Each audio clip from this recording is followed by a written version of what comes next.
Sí, doctor, no se le Sí, puede doctor, grabar, por ¿verdad? favor. Listo, se escucha, ¿no? Bien. Entonces, hoy vamos a conversar algunos aspectos sobre la evaluación y manejo de un paciente con trastorno del estado de conciencia, específicamente un paciente que está en estupor severo o en coma. Bien, vamos tratando primero de describir algunas cosas, de tratar de definir lo que conocemos como conciencia. La conciencia la definiríamos como el estado de percepción de uno mismo, la percepción del yo y de lo que nos abundante. Mediante este estado de conciencia tenemos la capacidad de responder a estímulos ambientales, dependiendo a estímulos ambientales, a estímulos propios del organismo, y todo esto es controlado por estructuras que se encuentran dentro del sistema nervioso, que ya veremos cuáles son. En general, el estado de conciencia, la conciencia tiene dos componentes: el estado de alerta o despertar, que es el estado más primitivo, que es controlado por estructuras muy básicas que están en el tronco cerebral, sobre todo sustancias neuroquímicas en contacto con el SARA, y el contenido y cognición de la conciencia, que es el otro, que está controlado fundamentalmente por los. Este último ya necesita cierta relación con el medio. Vamos tratando de entender un poquito estas cosas.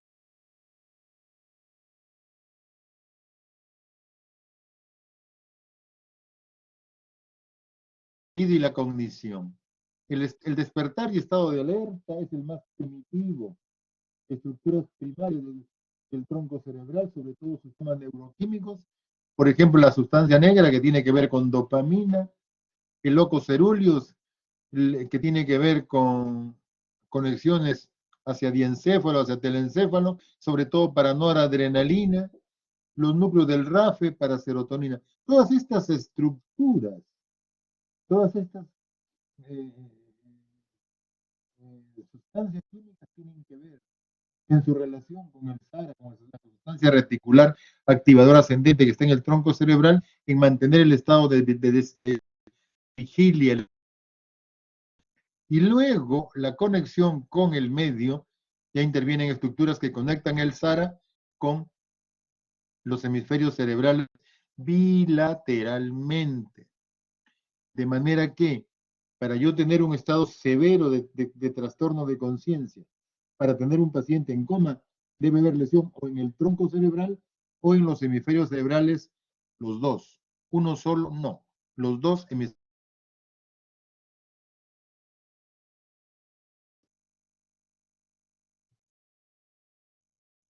Entonces, el coma de a cualquier estímulo, como dice ahí, o necesidad interna con el conocimiento del yo y del medio ambiente. ¿Ya? Entonces, como decía hace un rato, las alteraciones de la conciencia son resultado de la lesión cerebral difusa del SARA, o sea, del tronco cerebral, o ambos hemisferios cerebrales. Entonces, para yo tener coma, debe estar lesionado el tronco cerebral o ambos hemisferios cerebrales. Uno solo no produce coma. Bien, entonces trataremos mismo y del medio ambiente. ¿Qué pasa cuando tenemos un paciente que llega que vamos a evaluar y que tiene trastorno de conciencia, tiene tipo estupor severo o coma? Cuando nos vamos a evaluar un paciente con esta característica y nos avisaron que el paciente está llegando, qué bueno, porque nos preparamos para esperarlo y para evaluarlo y todo eso. Pero ¿qué pasa cuando no nos avisaron? Cuando no nos avisaron sí es complicado, porque no sabemos qué hacer en ese.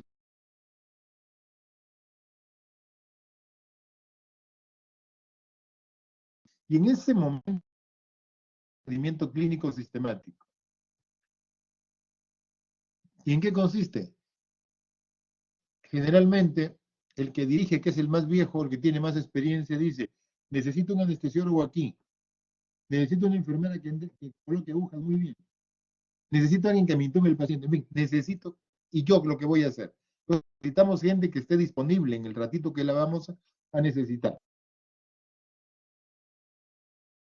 Clínico sistemático, mientras recogemos información, ¿qué es lo que pasó? Tengo un paciente que está en coma, está chocado, un paciente que tiene dificultad ventilatoria. ¿Qué pasó? Es secundario. Lo primero que tengo que hacer es intubarlo, mejorar la función ventilatoria. Eso es lo primero que tengo que hacer. Ya después preguntaré qué le ocurrió. Entonces, a eso se refiere con el procedimiento clínico sistemático, con la finalidad de, se recoge información mientras se ejecutan maniobras terapéuticas específicas. Por ejemplo, intubar al paciente que esté chocado. ¿Para qué? Para intentar mantener las funciones vitales estables. Un mayor daño del que trae el paciente o un nuevo daño neurológico. O sea, la idea es que la sobrevida del paciente sea lo más adecuada y actuar en el momento, en ese momento. Ya después preguntaremos qué es lo que le pasó. Y entonces, a eso se refiere con ese procedimiento clínico sistemático. Bien. Patología del coma. Entonces, el coma puede ser producido por compromiso de los hemisferios cerebrales o de otras estructuras como compromiso del tronco.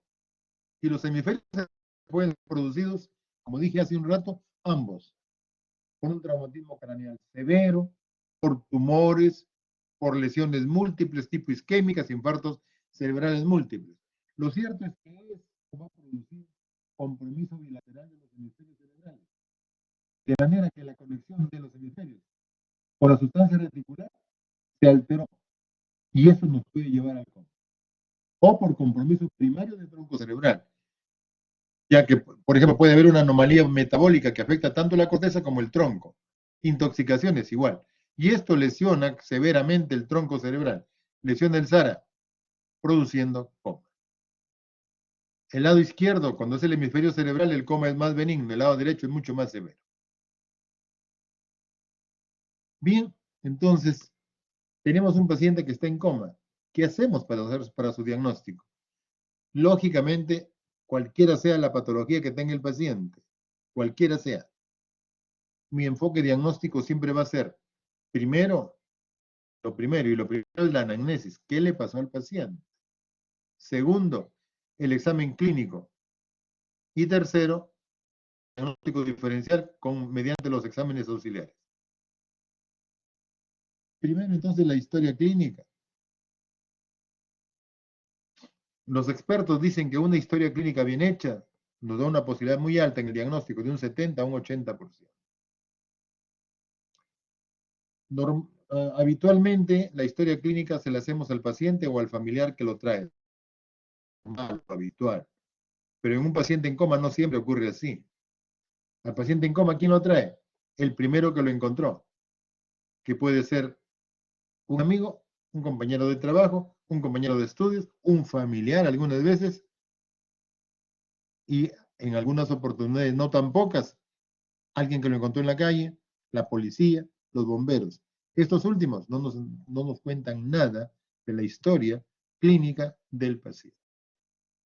De manera que ahí tenemos que elucubrar mucho, insistir mucho en nuestro examen y en cosas, tratando de conseguir los mayores datos para hacer un adecuado diagnóstico. Con cierta frecuencia no se dispone de información del paciente. Por eso, a quien sea que lo trae, al amigo, al personal de la ambulancia, a la policía, de las que podamos. Por ejemplo, ¿cómo lo encontró usted el paciente? ¿Estaba boca arriba, boca abajo? ¿Estaba vomitando? ¿Los ojos cómo están? En fin, una serie de datos que nos podrían servir para hacer nuestro diagnóstico. Porque ante no tener ningún dato de historia, algo no te puede servir. Si hay alguien que lo conoce, antecedentes de traumatismos, de enfermedades previas, de consumo de medicamentos, de alcohol, de otras drogas, en fin, esos datos son importantes a la hora de hacer nuestro diagnóstico.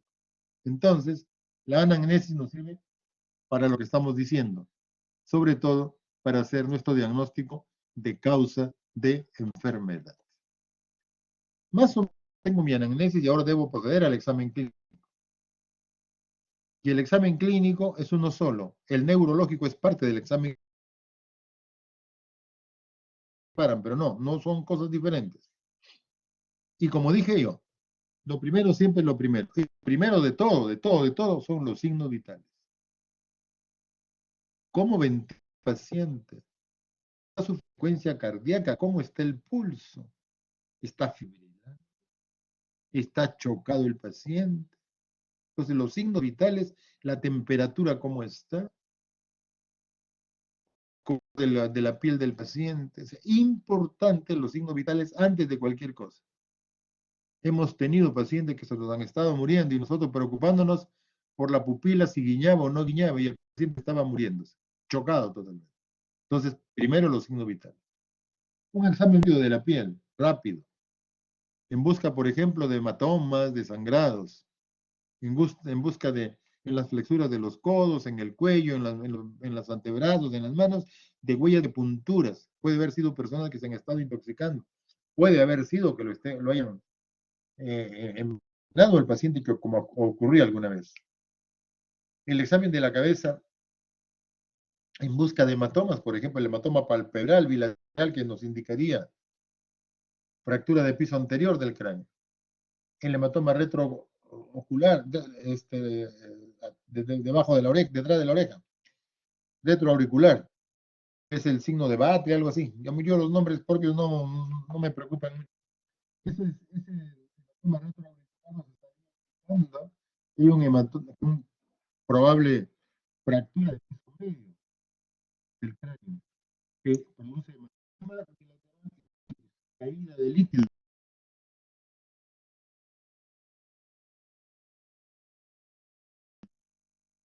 Buscando rigidez de nuca, bueno, gente tenga rigidez de nuca, más o menos consciente.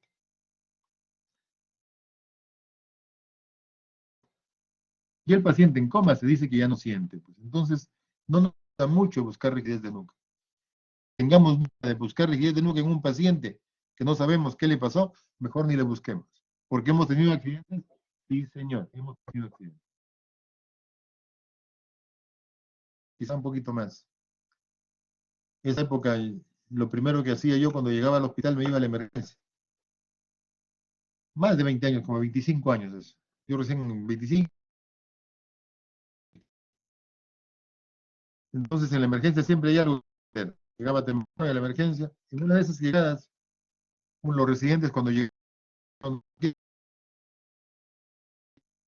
no sabemos qué es. Era un paciente joven que estaba pintarrajeado, era un que imitaba a Juan Gabriel. Es la época de la euforia de Juan Gabriel, no esta época, pues, esa época cuando se hizo muy famoso. Entonces, tuvo muchos imitadores, y uno de ellos, eh, uno que salía por la televisión, justo un día llegó acá, vestido de mujer, pues no, porque era un transexual, me acuerdo. Ese muchacho llegó porque lo habían traído en la madrugada, como a las 3, 4 de la mañana lo habían traído y lo dejaron en la emergencia y se fueron. Entonces no se detectó quiénes fueron los que lo trajeron. Este muchacho estaba con compromiso de conciencia. No estaba en coma todavía, estaba entrando a estupor. Y se movía mucho y no sé cuánto. Pero tenía el cuello rígido. El cuello no lo movía y se quejaba de dolor. Entonces, cuando el residente que estaba de guardia quiso mover algo, estaba. Entonces, le dieron el soporte necesario inicial, pero no le hicieron mayor cosa en el cuello. Entonces, cuando yo llegué me preguntaron, ¿lo toco? Caramba. Muy duro el cuello muy rígido. Me parecía que había una fractura en esa localización. Pero el paciente movía los 4 miembros. Entonces le digo, aquí probablemente hay una fractura del cuello, de la columna cervical. Urgente, necesitamos una radiografía con esta incidencia, tal. Entonces yo me fui a cambiarme y de ahí me fui al aula a hacer mi clase porque me tocaba clase a las 8 de la mañana. Estábamos haciendo el capítulo de neurología. Bien, entonces a las 10 con mi grupo de alumnos de práctica a ver al paciente y lo veo y ya tenía un compromiso mayor de conciencia. pero me llamó la atención que no movía los miembros. Estaba paralizada los brazos y las piernas. Entonces le pregunté al médico que estaba allí y le digo, ¿qué pasó con este paciente? No sé, doctor, me dijo, ¿puedo verlo? Entonces lo examiné y efectivamente estaba cuadripléjico. Entonces lo llamo al residente, ¿qué ha pasado? Le digo. Le digo, lo que pasa es que este paciente tenía una fractura probable. Le digo, me dice, doctor, sí es verdad, tiene una fractura en el cuello. Pero cuando yo entré me dice, ya no movía los miembros. ¿Qué había pasado? Alguien le había movido, le había buscado rigidez de nuca y había flexionado la cabeza sobre el pecho. Y había fractura. Y los bordes de fractura de la vértebra cervical se comportan como una hoja de bisturí. Con esa borde seccionado la médula cervical. Le habíamos producido al paciente una cuadriplegia irrecuperable porque alguien había seccionado al hacer ese movimiento la médula cervical. Eran épocas en que la gente no decía mucho, mucho, cuando ocurrían estas cosas. Ahora ya no. Ahora ocurre eso e inmediatamente lo van a enjuiciar al esto y al hospital. Y si esto ocurre en Estados Unidos, lo cierran el hospital. ¿Ya? Entonces, mucho cuidado con eso porque no tenemos derecho. A ese paciente se le hizo cuadriplegia, irreversible. ¿Ya? Bien, seguimos. Entonces, el examen muy rápido de tórax, abdomen y extremidades, rápido, rápido. ¿Ya? Buscando trastornos, buscando sangrado de alguna víscera. A veces el paciente se está chocando porque está sangrando el vaso y ni cuenta nos damos. Se está chocando porque está sangrando el riñón. Se está sangrando el hígado, diferentes, y nosotros no nos hemos dado cuenta. Así que es importante un examen muy rápido de esto. El aliento. Cómo huele el alcohólico, por ejemplo. Cómo huele el ceto acidótico. Cómo huele el urémico. Claro que son datos que no son tan útiles, ¿no? Pero de todas maneras, ningún dato nos ayudan de algún modo. Bien. Y luego, examen neurológico. Observación del paciente. ¿Cómo está el paciente que lo estoy viendo? ¿Es un paciente que está en coma o no? ¿Es un paciente que está despierto como cualquiera de nosotros ahora? Y empieza a haber cierto trastorno de conciencia y el primer estadio de trastorno de conciencia, el paciente se confunde. Le pregunto, ¿cómo se llama usted? Y me dice, yo tomé desayuno a las 6 de la mañana. Yo trabajo en el hospital 2 de mayo. En fin, le pregunto una cosa y me contesta otra. Se confunde. Está en confusión. Sigue aumentando el trastorno de conciencia y ahora ya no solo se confunde, ahora se duerme. Pero cuando lo examino, le hablo y se despierta Juanito. Entonces, estado de somnolencia. El paciente está soñoliento. ¿Significa qué? Dejo de estimularlo, se duerme, pero cuando le hablo, se despierta. Despierta el estímulo verbal. Sigue aumentando el trastorno de conciencia y ahora ya no despierta el paciente el estímulo verbal, pero sí despierta el estímulo doloroso intenso. Ese paciente está en estupor mental. Y por último, aquel paciente que no despierta ante ningún estímulo. Ese paciente está en coma, que es motivo de esta reunión. Bien, entonces tenemos que precisar dónde está el paciente y cuál es el problema que tiene. Nivel de inconsciencia, lo que dijimos hace un rato, precisar el nivel de inconsciencia. Observación del paciente. Llego al paciente y lo miro y me da la impresión como si tuviera episodio de dormir y despertar. Como si estuviera dormido o despierto en otro rato. Entonces ese paciente probablemente tenga un trastorno de conciencia por compromiso hemisférico bilateral. Relativamente no bueno, pero no tan malo el trastorno. O el otro extremo. Tengo un paciente que está echadito, con los ojos entreabiertos y la mandíbula colgante, la boca entreabierta, los ojos entreabiertos también. Ese último probablemente tenga lesión de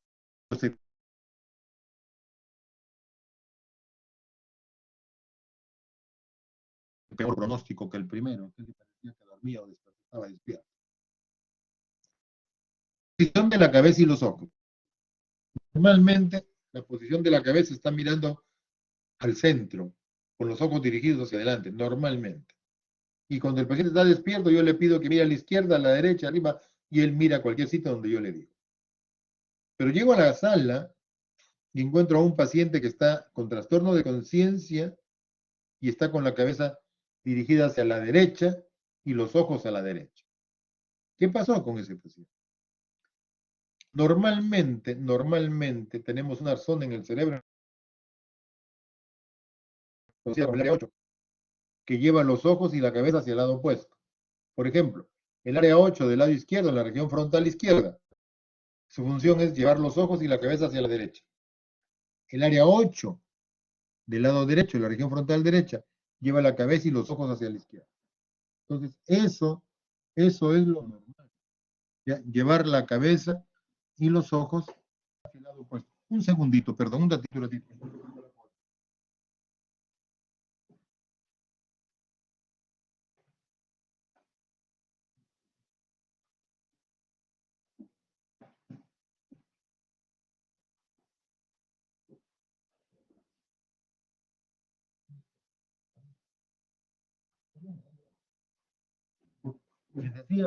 Les decía que el área frontal, entonces, del lado izquierdo, hace que yo lleve los ojos hacia la derecha y la cabeza hacia la derecha.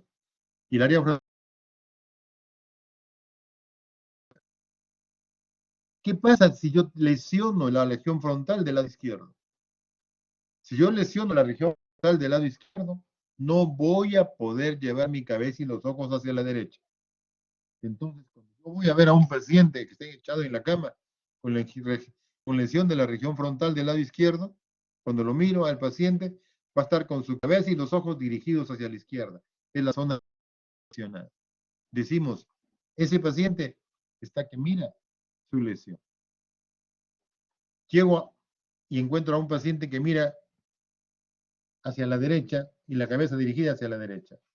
¿Qué pasó con ese paciente? Ese paciente tiene lesión de la región frontal del lado derecho, de manera que no puede llevar los ojos y la cabeza hacia la izquierda, de manera que está que mira permanentemente, está que mira su lesión. Así dice su libro, mira la lesión. Entonces, ese solo hecho,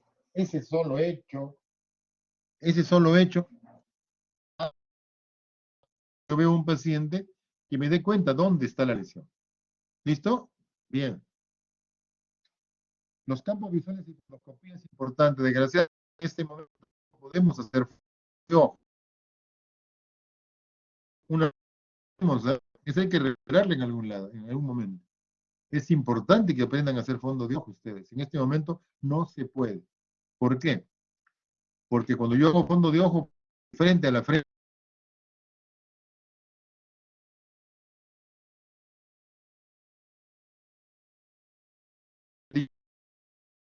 no es justo. Entonces, un poquito más adelante de tratar de remediar esto.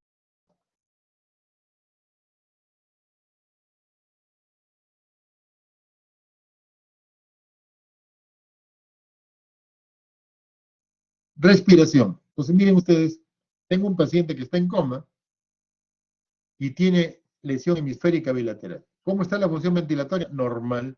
¿Cómo está la respiración? Normal. No tiene por qué comprometerse.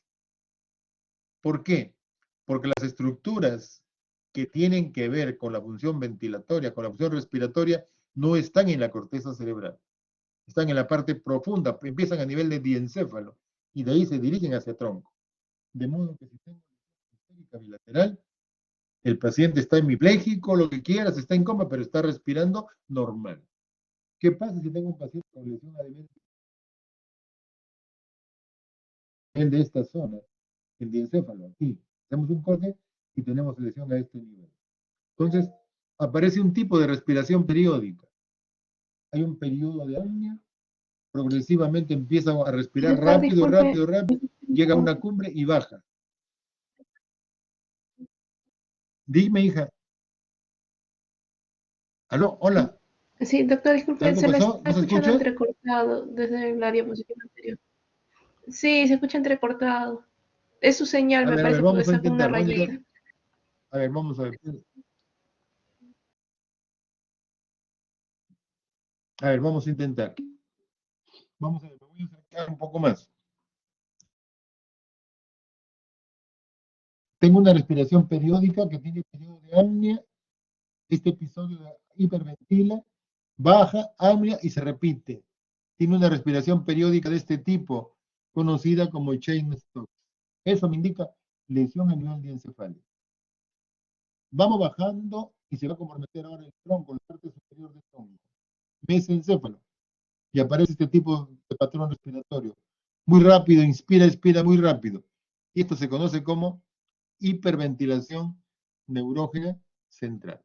Esto es característico de lesión de tronco alto, mesencéfalo. Tenemos una lesión un poquito más abajo, ahora en protuberancia, que aparece la llamada respiración apneústica. Inspira, se detiene, expira, se detiene, inspira, se detiene, expira, se detiene. Es la llamada respiración apneústica a ciclo largo. O la otra, varias inspiraciones, se detiene, varias, se detiene. Respiración apneústica a ciclo corto. ¿De acuerdo? Este último es de peor pronóstico. Y el último, cuando se compromete el bulbo, es el trastorno más severo. El paciente cuando está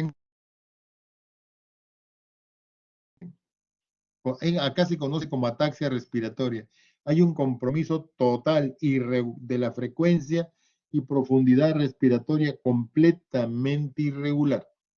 Eso se conoce como ataxia respiratoria. Resumo, Cheyne-Stokes diencéfalo, hiperventilación neurógena central mesencéfalo, apneústica protuberancia y por último en el bulbo, respiración de tipo atáxica. Bien, con la pupila, normalmente, ¿qué tamaño?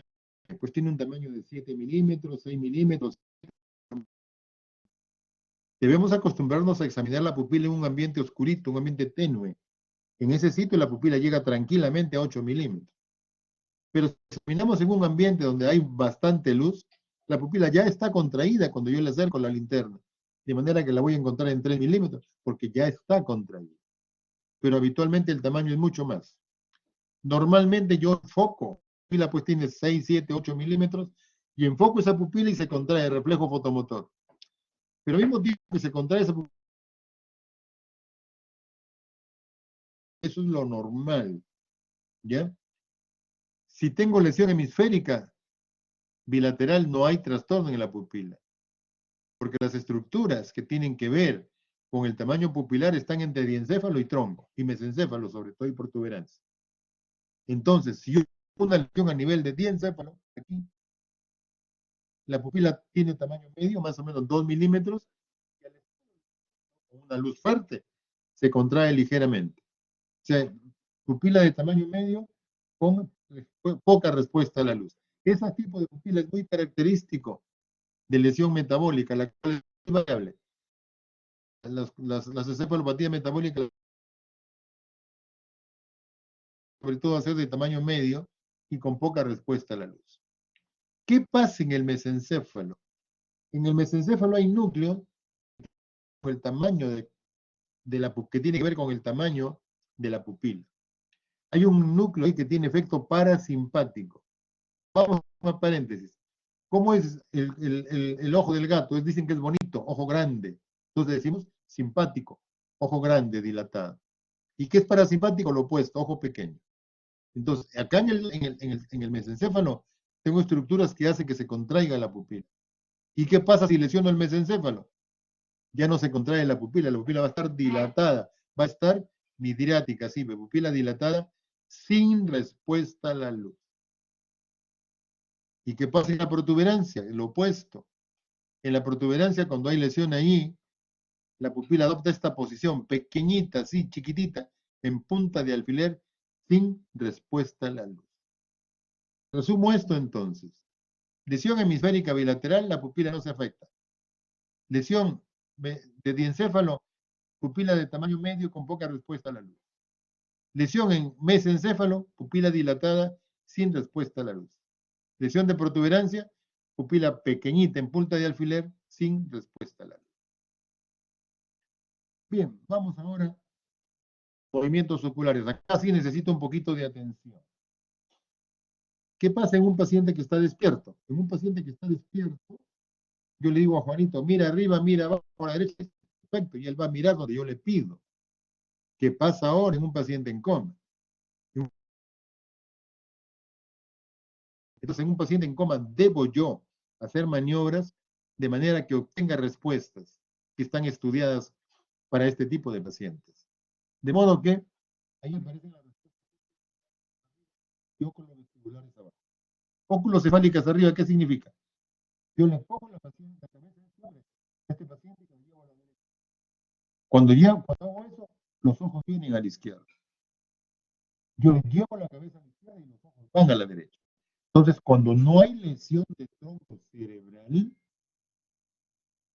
los ojos van hacia el lado opuesto donde yo llevo la cabeza. Si llevo la cabeza a la izquierda, van a la derecha. Si llevo la cabeza a la derecha, los ojos van a la izquierda. Entonces, este tipo de maniobras es un paciente que está en coma. Y mejor aún, hago la maniobra con los vestibulares. Le coloco a este paciente agua con helada, agua con hielo, agua muy en un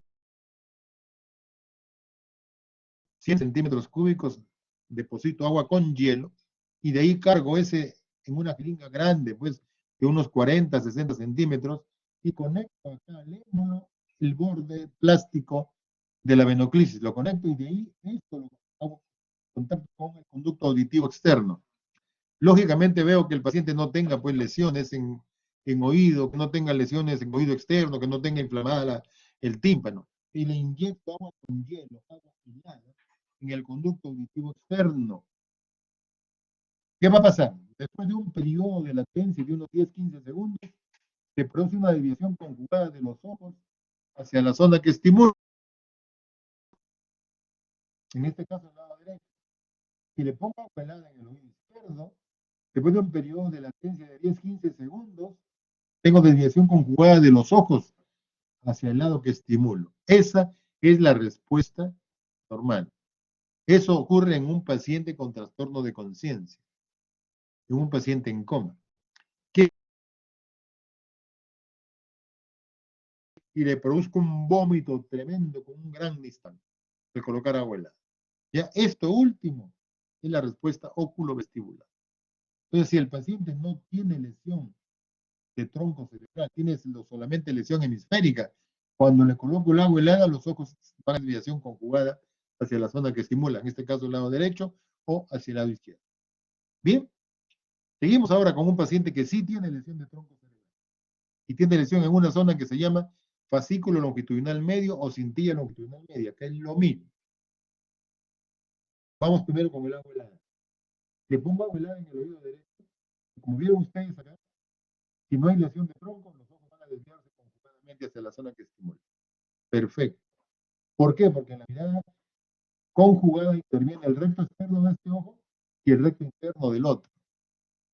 Pero para que este recto interno vea en la mirada conjugada hacia la derecha, vaya para la derecha, perdón, necesita que un núcleo que está aquí en el tronco cerebral en el lado derecho, que se llama fascículo longitudinal medio, lo jale al recto interno y lo lleve para la derecha.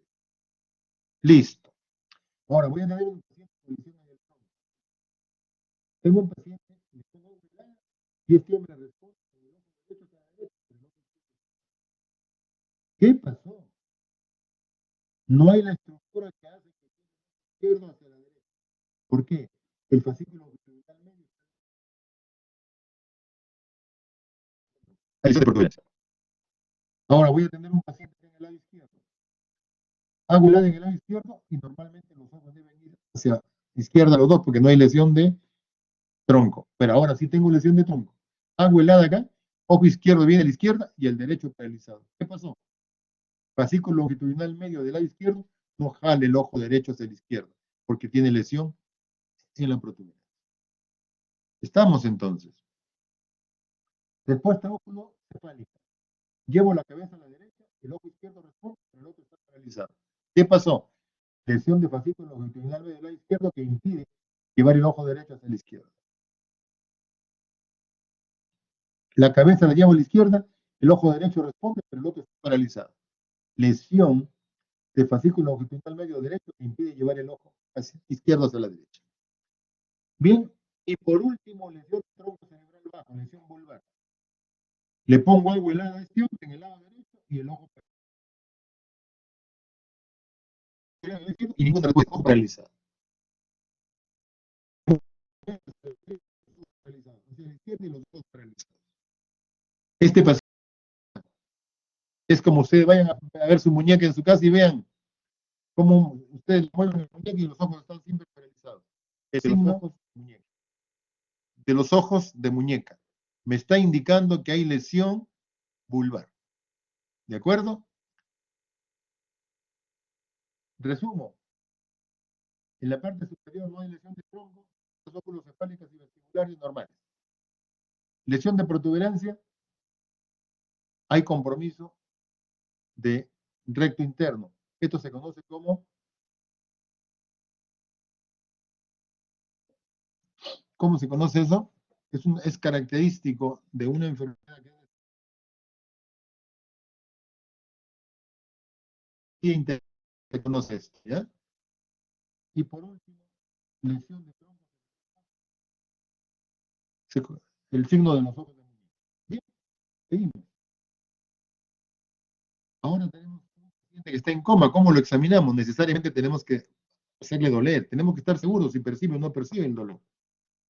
Entonces, le estimulamos las zonas de emergencia del trigémino acá, en la mandíbula, con el lápiz, con el lapicero, en el lecho medial esofágico, en la región retroesternal, peristernal, perdón, aquí estimulamos y esperamos la respuesta. ¿Qué pasa con lesión aquí a nivel encefálico? Cuando tenemos lesión a nivel encefálico, flexión anormal del miembro superior y extensión anormal del inferior. Esto se conoce como rigidez del Doctor, disculpe. bíceps. Sí, dime. Sí, doctor, no, no se le está entendiendo, no se le está escuchando bien. Se entrecorta bastante de toda esta diapositiva y la anterior. Bueno, ya no puedo más otra cosa, hijita, ya no puedo. Es lo que yo. El problema de este tipo, no sé qué está pasando. ¿Me escuchan?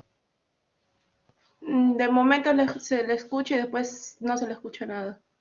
Por su señal de internet parece que... Por su señal. El problema es que estoy en el hospital porque estoy trabajando y no tengo otra manera.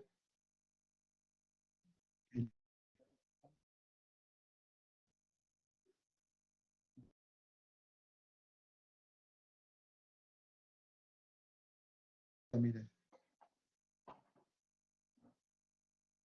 acá estoy con Marcia. Mira.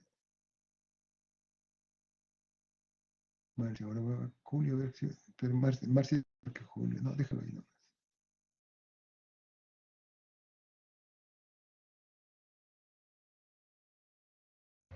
Sí, Doctor, disculpe, en todo caso, ¿podría acercarse un poquito más a su audio para poder escucharlo un poco mejor? A ver, probemos con eso.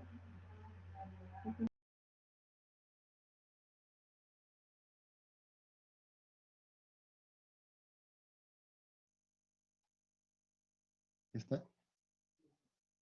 Hola, hola, hola, ¿se escucha? Sí, recién se le escucha, doctor, se había entrecortado. Creo que es su señal. ¿Y ahora se escucha? ¿Se escucha mejor? Sí, parece que un Bien, poco mejor. Sí.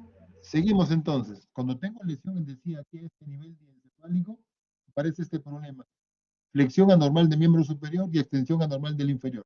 Esto se conoce como rigidez de decorticación. Y cuando tengo lesión a nivel mesencefálico, miren acá, extensión anormal del miembro inferior y extensión anormal del superior. Rigidez de descerebración. Acá miren, es brazo,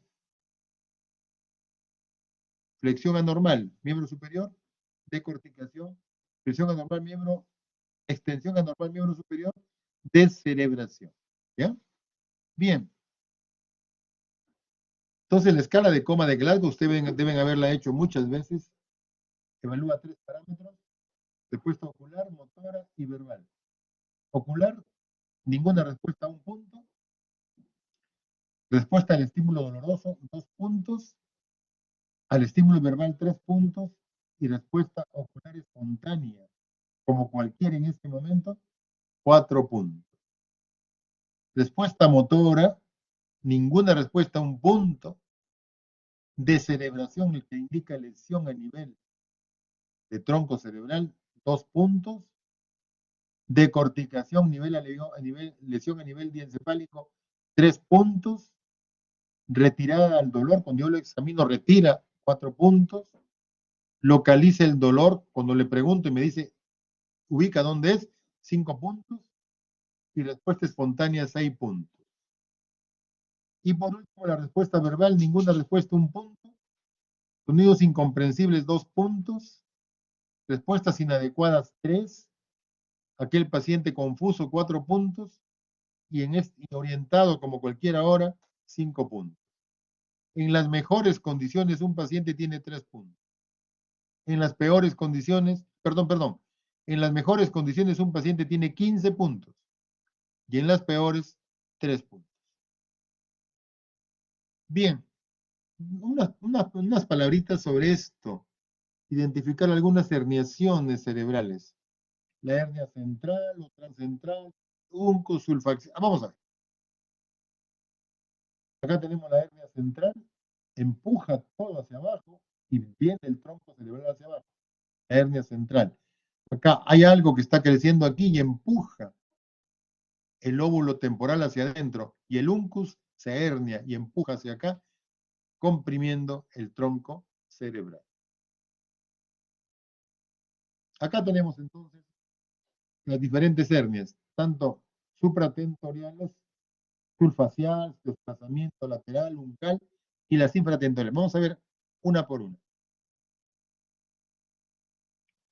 Hernia surfacial, ¿qué significa? El cuerpo calloso por algún motivo está presionando hacia el otro lado. Entonces, comprime el hemisferio cerebral y aquí está la hoz del cerebro en esta estructura, entonces se comprime esta estructura de cuerpo calloso contra la hoz del cerebro, de manera que se comprometen las arterias del cíngulo, las arterias pericallosas y la calloso marginal que se presionan contra la hoz del cerebro. Y eso puede producir isquemias en esa localización. Cuando se produce un desplazamiento lateral del diencéfalo, produciendo este tipo de hernia, se produce una lesión que ocupa espacio y que se expande.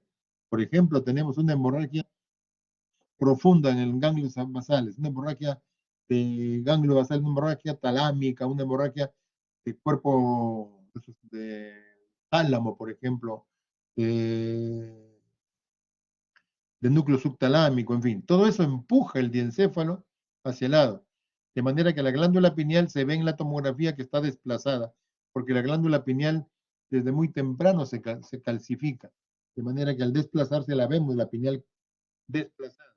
Y eso nos va a hacer de 0 a 3 milímetros la línea media, está despierto.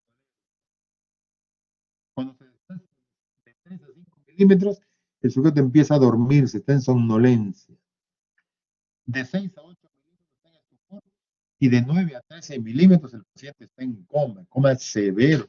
Cuando más desplazamiento, peor la clínica del paciente. Entonces ahí vemos la hernia del cíngulo. Ahora tenemos la hernia uncal. Acá antes veíamos que había una lesión acá, un granuloma, un tumor. Ahora tenemos una colección líquida, sangre en este momento, un hematoma epidural. Está creciendo y empuja el tejido cerebral. Esto hace que el uncus del hipocampo desplace hacia adentro y comprima el tronco cerebral. Y al comprimir el tronco cerebral nos va a dar una serie de manifestaciones clínicas. Pero aquí en esta zona, aquí en este lado sale el tercer nervio craneal. Esto que está comprimiendo va a comprimir al tercer nervio craneal. De manera que el paciente va a tener signos como característicos de compromiso del tercer nervio craneal de ese lado. Así cuando examinamos al paciente, tenemos una hernia del lado derecho, la pupila está dilatada, sin respuesta a la luz. El párpado está caído en ptosis palpebral. Entonces el signo más importante es la pupila de ese lado fija y dilatada debido a la compresión del tercer nervio craneal que produce una midriasis. ¿Se produce trastorno de conciencia? Sí, porque hay compromiso, hay desplazamiento, hay compresión del tronco cerebral. De manera que eso va produciendo compromiso, lesión de la sustancia reticular activadora ascendente. Pero también tenemos que el pedúnculo cerebral del encéfalo es apretado contra la tienda del cerebelo y eso produce disminución de fuerza en el lado opuesto del cuerpo. Produce una hemiparesia. A veces la arteria cerebral posterior es comprimida y se puede producir una lesión en ese nivel. No va a dar un infarto occipital, no va a dar hemianopsias, ceguera cortical, en fin, dependiendo dónde esté el compromiso. Luego tenemos, ya no la uncal, ahora transtentorial, significa que hay una presión aumentada en todo el tejido cerebral, característico, por ejemplo, de encefalitis, característico de un paciente que hace un paro cardiorrespiratorio y tiene hinchazón cerebral total. Todo esto hace que se compriman las estructuras hacia abajo y se produce un sufrimiento de diencéfalo y parte superior del tronco. Entonces el SARA más isquemia y esto produce edema, infarto en esa localización en el tronco cerebral. ¿Qué pasa si nosotros tenemos un compromiso a ese nivel? Si hay un compromiso a ese nivel, se va a comprimir. Acá tenemos un compromiso, empuja y va a comprimir la parte alta del tronco. Y al comprimir la parte alta del tronco, nos va a dar el llamado síndrome de Parinot. ¿Qué significa Parinot? Dificultad para la mirada lateral hacia arriba. ¿Ya? Parálisis de la mirada hacia arriba. Es característico de este trastorno de la hernia transcentral cuando se está produciendo. Mientras en la hernia de uncal hay pupila dilatada en un ojo, acá hay dificultad en la mirada hacia arriba, la mirada vertical hacia arriba. Hernia de las amígdalas. ¿Qué pasó acá? El cerebelo tiene dos estructuras conocidas como amígdalas. Esas estructuras, por algún motivo de que sangró el cerebelo, algo, un tumor, algo creció, van a empujar las amígdalas hacia adelante. Y si eso ocurre, esto es grave. ¿Por qué? Porque las amígdalas van a comprimir la parte posterior de protuberancias de bulbo, que son las que controlan el centro respiratorio y cardiovascular. El sujeto nos va a hacer un paro cardiorrespiratorio, característico de lesión por compromiso de una hernia en amígdalas. Puede producirse una hernia del tronco del encéfalo hacia arriba. Eso es muy excepcional, pero puede producir. Empuja el tentorio hacia arriba. Es muy, muy, muy poco frecuente eso, pero está descrito que puede producir. Entonces, cuando se produce un compromiso de una herniación del tronco hacia arriba, aumento de presión hacia arriba, hay compromiso mesencefálico. Y si hay compromiso mesencefálico, nos da nuevamente el síntoma de Parinot, parálisis de la verticalidad de la mirada hacia arriba. Y en la tomografía de la pineal está desplazada hacia arriba, está dirigida hacia arriba. Bien, es un resumen de las diferentes cosas que hemos dicho de las hernias cerebrales. Bueno, estados que causan coma, tenemos el coma estructural, el coma metabólico y la falta de respuesta. ¿Qué significa coma estructural? Coma estructural significa lesión hemisférica, lesión de tronco cerebral, lesión evidente. Y el coma estructural puede ser producido por masas supratentoriales, necesariamente lesión bilateral. O puede producir por masas subtentoriales destructivas. Acá se puede producir lesión a nivel de tronco, ya sea mesencéfalo, protuberancia, bulbo, lesión cerebelosa grande también. Y el coma metabólico es un coma que compromete bilateralmente los hemisferios, pero además compromete el tronco cerebral. Y eso se va instalando progresivamente. Y por último, la falta de respuesta psicógena. Lesiones supratentoriales, una lesión de un hemisferio cerebral. Por ejemplo, en el lóbulo frontal derecho, se va a dar una hemiplegia en el lado izquierdo. O sea, los síntomas se presentan poco a poco, hasta que se va instalando progresivamente el trastorno de conciencia. Cuando los signos son bilaterales, son mayores en un lado del cuerpo que en el otro. A eso se refiere, los signos motores frecuentemente son asimétricos. Lesiones subtentoriales, aquí el coma se instala rápidamente, temprano. Y aquí el compromiso es rápido del tronco hay un compromiso muy temprano también de estructuras de tronco cerebral. Y si yo tengo compromiso de estructura de tronco cerebral, me da compromiso de vía larga, o sea, ya sea motor o sensitivo, pero también me da compromiso de nervios craneales. No olvidemos que los nervios craneales son característicos de comprometerse cuando hay lesión de tronco cerebral. Y esos tipos respiratorios bizarros, entre comillas, que vimos hace un rato, hiperventilación neurógena central, amneústica y eso, se presentan precisamente cuando hay lesión subtentorial, cuando hay lesiones de tronco cerebral. Y en el coma metabólico, aquí la instalación del coma es muy lenta, progresivamente confusión, somnolencia, estupor y coma, poco a poco, poco a poco. Las pupilas generalmente no nos ayudan mucho, pueden ser normales o de tamaño medio, con poca respuesta a la luz. Y sí, frecuentes son las pterixis, temblor en la mano, mioclonías, convulsiones. ¿Por qué? Porque hay un compromiso difuso encefálico. Y por supuesto hay un desequilibrio ácido básico con hipertensión e hipoventilación. Bien, y la falta de respuesta psicógena. Esto puede ocurrir. Pero cuando tengamos un paciente que parece que está simulando, hay que estudiarlo con mayor razón. La falta de respuesta psicógena podemos decirla después de que evaluamos al paciente y le hicimos todos los estudios y todo salió normal. Recién puedo decir, ese paciente probablemente está simulando. Y como yo tengo poca experiencia, se lo envío a alguien que tiene mucho más experiencia que yo y que sepa cómo es esto para que él decida si el paciente está simulando o no. Hemos tenido casos feos cuando pensamos de entrada que el paciente está simulando, que eran tumores del lóbulo temporal o frontal y no nos habíamos dado cuenta. Puede ocurrir. Así que puede haber coma de causa psicógena, sí, claro que sí. Pero tenemos la obligación de estudiar detenidamente a ese paciente para descartar que no es un trastorno orgánico. Bien, algunos estudios en el diagnóstico, los estudios habituales, no hay habituales, pero le he puesto así porque era muy largo lo que había que estudiar. Investigación de tóxicos, ¿cuáles son los llamados?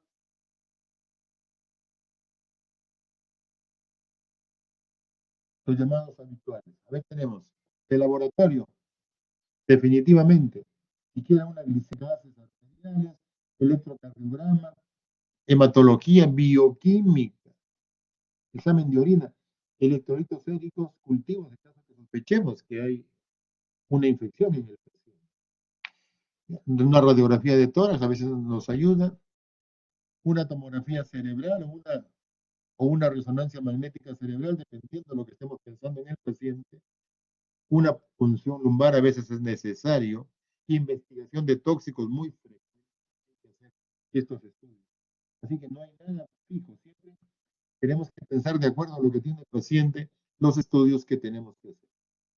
En cuanto al tratamiento, medidas terapéuticas inmediatas, tratamiento de la causa del coma y del edema cerebral a la hipertensión endocraneal. Terapéuticas inmediatas, por supuesto, establecer una buena vía aérea. Que el paciente esté intubado si lo necesita. Si el valor de la escala de coma es 8 o 9 puntos, hay que intubarlo de todas maneras. Un catéter intravenoso de buen calibre. Por último, se lo coloco en el cuello si no puedo colocárselo porque los vasos se cierran en esta posición, en esta situación. Una muestra de sangre para estudios habituales, como decíamos, y tóxicos se necesita siempre. Administrar tiamina al paciente porque cuando el paciente se recupere, si es un paciente que está desnutrido, y es un paciente que es alcohólico, que muchos hay en nuestro medio, y le colocamos dextrosa, le colocamos estas cosas, y no le colocamos tiamina, corremos el riesgo de que cuando despierte haya hecho una encefalopatía de permiso. Dextrosa al 50%, 25-50 mililitros intravenoso, que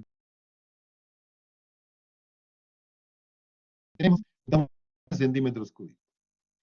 Si sospechamos que el sujeto tiene intoxicación por opiáceos, naloxona. No es muy frecuente en nuestro medio, pero puede ocurrir. Si nosotros identificamos qué tipo de coma tiene el paciente, dónde está la lesión, hay que tratar la lesión encefálica primaria, el traumatismo craneal, es una infección, lógicamente debo tratar la infección, si es una meningitis, una encefalitis, no sé. Si es un trastorno vascular cerebral, si es una epilepsia, si el paciente está en estatus epiléptico, hay que tratar eso. Si es una neoplasia y se puede hacer una cirugía, en buena hora. Si se debe a enfermedades sistémicas, probablemente una encefalopatía metabólica, hipóxica o por deficiencia, hay que tratar ellas. Yendo a la causa del coma es mucho más sencillo para el paciente. Y por último, la falta de respuesta psicológica. Cuando sospechamos, después de haber hecho muchos estudios, que el paciente no está en coma, que probablemente está simulando, aquí nos va a ayudar mucho el agua helada. Le colocamos el agua helada en el oído, como para hacer la prueba óculo-vestibular. Si el paciente está en coma, va a responder con las pupilas dirigidas hacia la zona que estimula, si está en coma.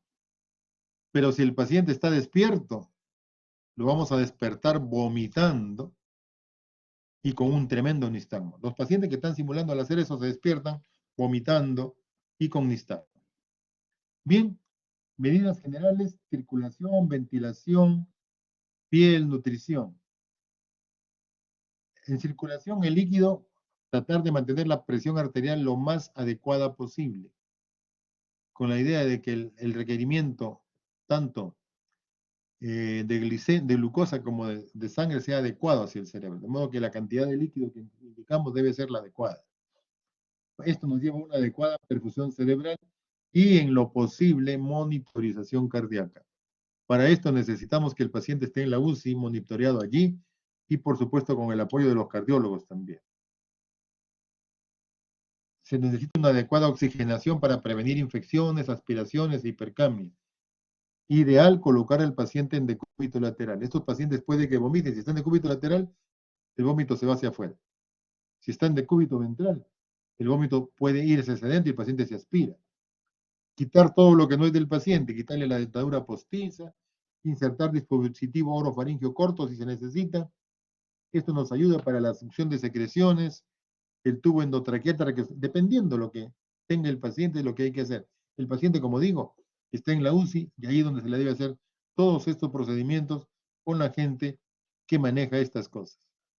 Cambios posturales cada 1 o 2 horas, cojines en prominencias óseas, evitar precisamente las úlceras que se presentan con cierta facilidad en este tipo de pacientes, un colector externo para ebicatete de 3 vías, irrigación continua con ácido acético, evitando que estos pacientes, bajo ciertas condiciones, pueden hacer cálculos, por ejemplo.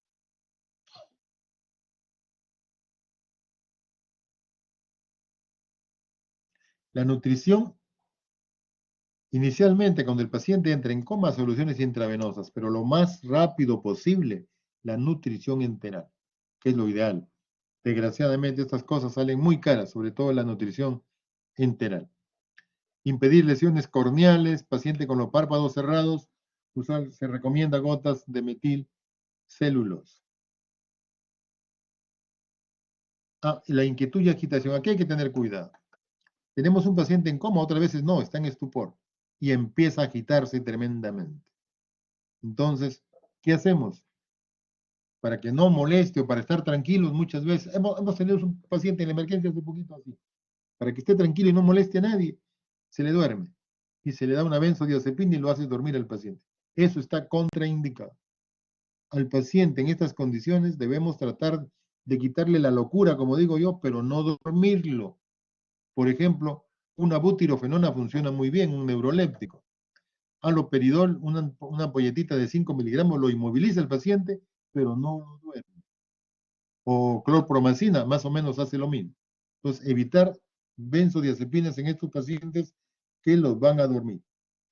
Si el paciente tiene edema cerebral, la posición del paciente en mantenerlo en decúbito ventral con la cabeza levantada a 45-90 grados. Evitar soluciones hipotónicas. Muchos pacientes con estos trastornos tienen sufrimiento cerebral. Muchos pacientes tienen edema cerebral. Y si uso soluciones hipotónicas, le aumento el edema cerebral y lógicamente el paciente va a comprometerse más todavía. La hiperventilación, como decíamos, si sospecha que el paciente tiene edema cerebral, utilizar una sustancia hiperosmolar, como por ejemplo manitol, le damos un bolo de 1 gramo por kilo, de medio gramo por kilo, pasarlo en más o menos en 15, 20 minutos, y luego le calculamos 1 a 2 gramos por kilo en 24 horas, dándole cada 4 horas, dividiendo la dosis cada 4 horas. Si sospecho que el paciente tiene un tumor cerebral, el tratamiento de elección para el edema cerebral en este caso es el corticoide. O por último, tiene un traumatismo craneal severo, nos podría ayudar un poco el corticoide. El coma barbitúrico se utiliza en pacientes que no están en coma, sino que tienen, por ejemplo, hipertensión endocrinal severa, y para tratar de disminuir al máximo el requerimiento metabólico se hace en coma barbitúrico. O aquel paciente que está en estatus epiléptico, para evitar el requerimiento metabólico se le hace en coma barbitúrico. Y resumiendo lo que se ha dicho en cuanto al tratamiento, permeabilización de la vía aérea y mantener la oxígeno mayor de 92%. Si el paciente no respira en forma espontánea o tiene un grado de 8 o menos, la intubación. Y aquí dos cositas. Si el paciente está en coma y sospecho que está este trastorno producido por opiáceos, se recomienda naloxona. Si es un paciente en coma y sospecho que es un alcohólico y que tiene desnutrición crónica, ahí le administro tiamina. Si sospecho que el coma es producido por intoxicación por benzodiazepinas, flumazenil. Si sospechamos de un paciente que está en coma y que tiene una hipoglicemia que está confirmada mediante tira reactiva, ahí le administro glucosa hipertónica. Tengo que estar seguro que tiene glucosa baja. Y por último, si hay un paciente en coma que sospechamos que podría ser por antidepresivos tricíclicos, nos ayudaría la fisostigmina. En esas dosis que están ustedes viendo ahora, naloxona, tiamina, fisostigmina. Bien. Y por último, bueno, la dexametasona en caso que se trate de un tumor cerebral, el manitol en caso que haya hipertensión endocraniana. Bien.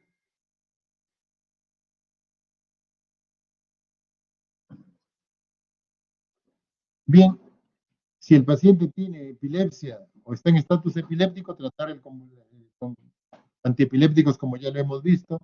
Cetoacidosis, hay que hacer en lo posible que le evalúe el médico internista o sobre todo el endocrinólogo y nos ayude para el tratamiento de este trastorno.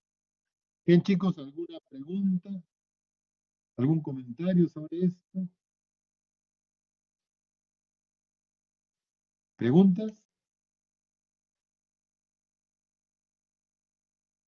No hay preguntas, entonces nos quedaremos acá, ¿ya? Gracias, chicos. Hasta luego. Gracias, doctor. Disculpe, no se olvide de parar la grabación, por favor. Ya, listo.